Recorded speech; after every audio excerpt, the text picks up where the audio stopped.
A price floor is a minimum legal price at which a good can be sold.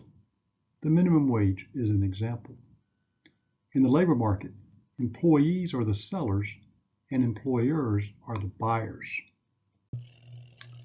Supply and demand analysis predicts that a price floor that is greater than the equilibrium price will have 7 effects.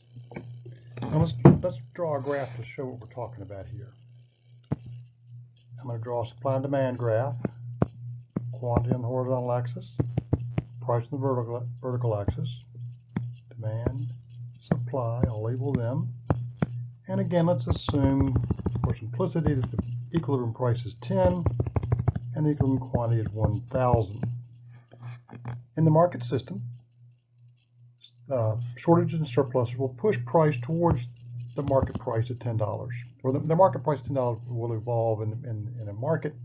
Let's assume the market is in equilibrium. If you leave it alone, so the market price will be $10 and the market quantity traded will be 1,000, which makes quantity demanded equal to quantity supplied. Now suppose that in our wisdom, somebody in government has decided to impose a price floor of $12.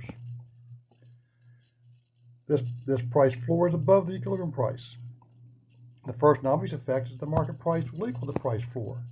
The market wants the price to be $10, but the lowest legal price is 12, so the price will get as low as it can legally and sort of get hung up there. So the market price will equal $12 the floor. And it's very easy to see that this market price is now greater than the equilibrium price that would exist in the market system. So the price floor has increased price from the equilibrium 10 up to the floor of 12. An obvious effect, a result of this, is that surpluses will tend to occur and to persist. As price increases, we move up and to the right on the supply curve. So the quantity supplied will increase to say 1,200. As price increases, the quantity demand will decrease, and the quantity demand will go down to say 700. Now we have a situation where the quantity demanded is less than the quantity supplied. We call that difference a surplus. Since the price floor has raised price above the equilibrium, we have a situation where the quantity demanded is less than quantity supplied. Now in a market system, this surplus would tend to push down on price, but the price floor prevents the price from falling. Therefore, the surplus will persist.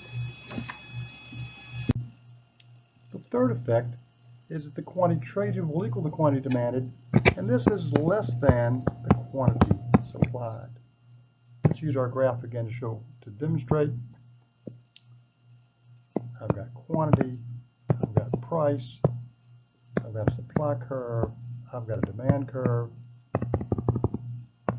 Equilibrium price is 10, equilibrium quantity is 1,000, but we impose a price ceiling of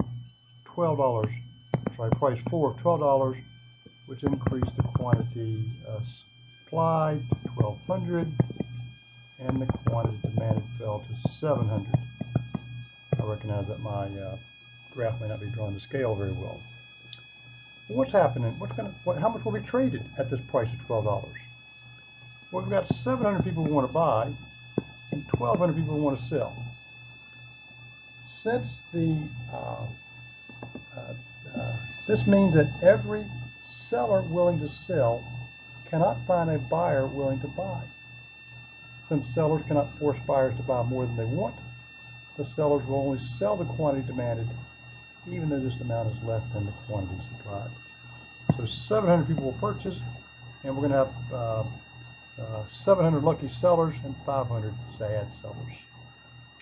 This is obviously shows that the quantity traded has fallen from 1,000 to 700. In the market system, or in equilibrium, the market will trade 1,000 units. With the price floor of $12, it'll trade only 700 units.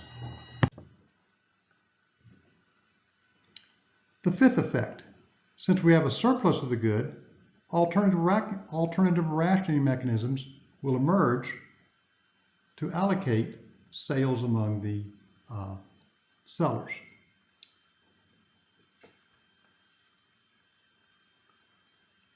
The price floor means that price cannot ration the quantity traded among sellers. Since the quantity demanded is less than the quantity supplied, every seller willing to sell cannot find a buyer willing to buy. When every seller cannot find a buyer, buyers have greater discretion to pick sellers from whom to buy and from whom not to buy. Not buying from a seller is not costly because a surplus exists. When the surplus exists, a buyer can easily find other sellers sufficient to sell all the buyer wants to buy. Alternative rationing devices might include showing favoritism to family, friends, and people of influence. It could also include avoiding buying from people with characteristics that the buyer finds undesirable. The sixth effect is the emergence of a gray market. Again, gray markets are markets in which prices trade illegally. Sellers are willing to accept less than the price when the quantity demanded is less than the quantity supplied. They're unable to sell all they want to sell. By selling illegally at lower prices, sellers can increase the amount sold.